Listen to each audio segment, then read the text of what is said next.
कस्तुराबाई गणित आश्रमशाळा तावखेडा सार्वत्रिक निवडणूक 2023 विद्यार्थ्यांना प्रत्यक्ष निवडणूक प्रक्रिया कशी हे समजावं याच्यासाठी प्रात्यक्षिक म्हणून प्रत्यक्ष निवडणूक ज्या पद्धतीने होते त्याच पद्धतीने विद्यार्थ्यांना सर्वप्रथम जसं आपण निवडणुका जाहीर करणं तशा निवडणुका आम्ही जाहीर केल्या।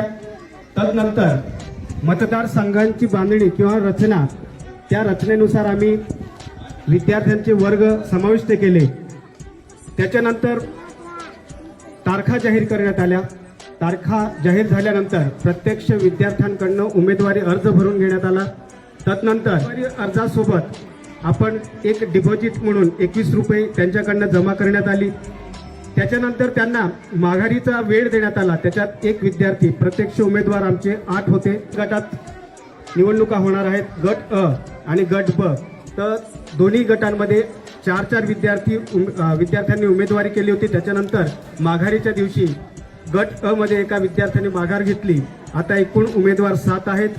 त्याच्यात गट अ मध्ये 3 आणि गट ब मध्ये 4 असे उमेदवार आहेत। त्या उमेदवारांना निवडणुकीसाठी चिन्ह वाटप करण्यात आलं। चिन्ह वाटप केल्यानंतर त्यांना प्रचारासाठी वेळ देण्यात आला, आचारसंहिता नेमून देण्यात आली।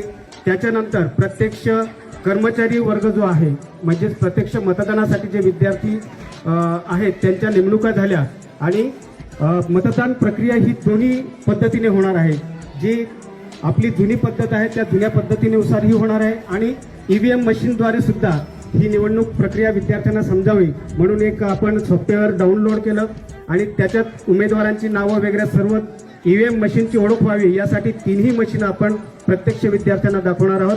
कंट्रोल युनिट, बॅलेट युनिट आणि ईव्हीपॅट या 3ही गोष्टी विद्यार्थ्यांना प्रत्यक्ष दिसाव्यात याच्यासाठी आपण पूर्ण तयारी झालेली आहे। विद्यार्थी सुद्धा उत्साहाने मतदान करण्यासाठी उभे आहेत। प्रक्रिया सुरळीत सुव्यवस्थित पार पडावी याच्यासाठी आमचे पोलीस कर्मचारी इयत्ता 9वी पिंटू केकड्या पावरा, रमेश मगन पवार छत्री, विष्णू गोंदवल पावरा दिशा, राकेश कैलास पावरा पतंग, सविता घनश्याम पावरा कोप, GM मालसे पावरा शिट्टे। सुरळीत आजच्या प्रत्यक्ष दोन्ही पद्धतीने मतदान होईल। मतपेटीमध्ये आहे आणि ईव्हीएम मोबाईल आपण इथे ठेवणार आहोत आणि दोन्ही पद्धतीने मतदान होणार आहे। इथे आहे उमेदवारांना दिलेले चिन्ह त्यांचे नाव मतपत्रिका आपण मोबाईलमध्ये डाउनलोड केलेला आहे। उमेदवारांची नावं आहेत।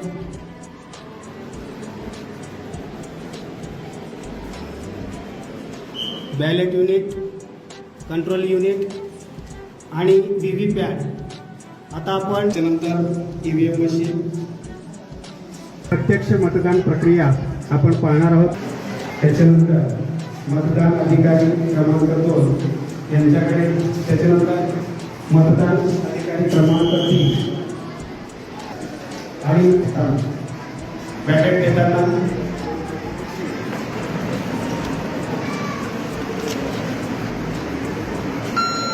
ईव्हीएम मशीनद्वारे मतदान झालेलं आहे। पहिलं मतदान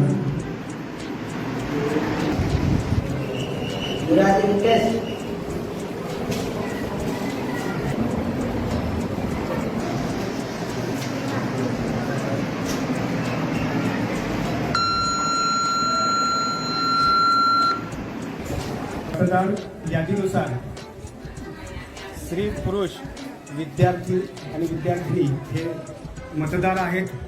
यादीनुसार त्यांचे प्रतिनिधी आहेत। राधा साहुल